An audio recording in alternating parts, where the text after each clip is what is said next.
Thank you very much. Now, 4 guests on the show tonight who can claim a pole position in their chosen profession. There's Britain's favourite screen hardman, Ray Winstone, the reigning queens of British comedy, Dawn French and Jennifer Saunders. But first up, the young actor who's maybe the world's most famous teenager.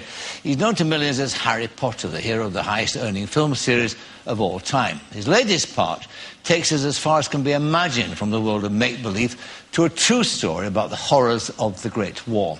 He plays Jack, the son of Rudyard Kipling, seen here on his way to the trenches.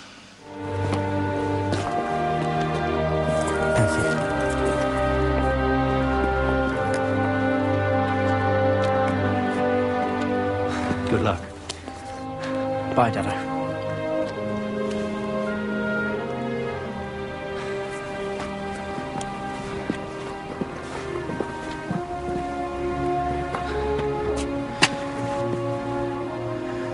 "16 officers from Worley Barracks have died already. And Ralph, killed on his first day. Frightening, a bit." Of course it is. You'll be all right. The sooner I get out there, the better. Absolutely. Bye. Bye.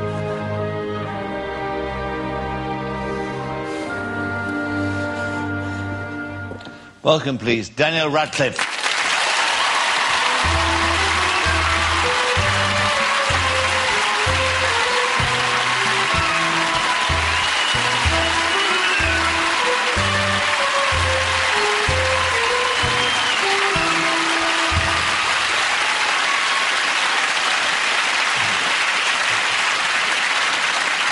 As I said, you could not have ventured further from that make-believe world to the terrible reality of World War I. Before we get into explaining it, is that your own moustache? No. I've been trying desperately to grow a moustache that handsome for years, but it's never succeeded.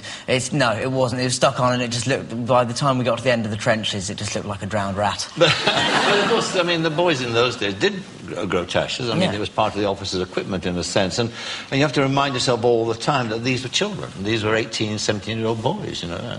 I mean, I didn't realise until I saw that film that in fact, your father had to give permission in World War I for you to go over the top. Yes. When you were 18 years of age. Yes, he did. I mean, I think part of Jack's growing moustache is, you know, when you're an officer and you know, from Jack's background, you would be, you know, about Jack's age, about 18, and you'd be commanding men often 10 years your senior. Sure. So you'd want to give a sense of sort of looking older than you are, in a way, I suppose. No such thing as teenagers, were there then?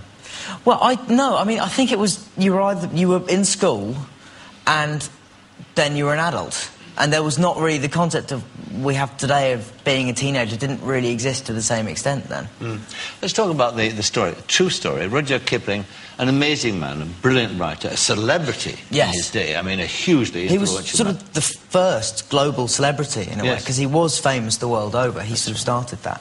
And he was, you know, he was one of the great orators of his time, and he was an incredible, you know, a very strong advocate of the First World War. And Jack, his son, had very, very serious myopia, but obviously wanted to go to war because it was what his father believed in, obviously, but it was also, he very much believed in the war and he wanted to get out there. And so the film, from my character's point of view, is about the struggle to get into the army, and once he's in there, becoming the man that his father always wanted him to be. Yes. It's a very powerful film. It's going out on Remembrance Sunday, and I mean, I highly recommend it. Recommend seems the wrong word to use about a film like this, but but it's very, very powerful, and it's very, very moving, and it's about the ultimate tragedy between a child and his father, really, because that's what it is. Kipling went from being the advocate for a war to being a man bitterly opposed to war in many senses because of that, and penned that famous line. What was it? When they ask you why you died, tell them because our fathers lied. Yeah. It was, I mean, his writing changed a great deal after Jack's death, particularly on the subject of the war. I mean. Let's now cut to the action, because, all right, so you've got this serious eye problem, you can't see a thing, and yet you end up commanding a company, a platoon. Company, in Loos, the Battle of Loos, right, at the beginning of the war. Let's have a look now. Look at this, sir. That must hurt. It does, sir. Is it the trench foot? No.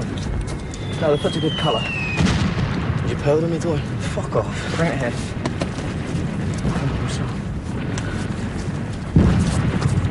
Oh, Jesus Christ, that feels good. Oh, Jesus, that's lovely. Jesus. I've just had a terrible image of you in bed with your wife, Bob. Jesus, fuck! Oh, God, that was close.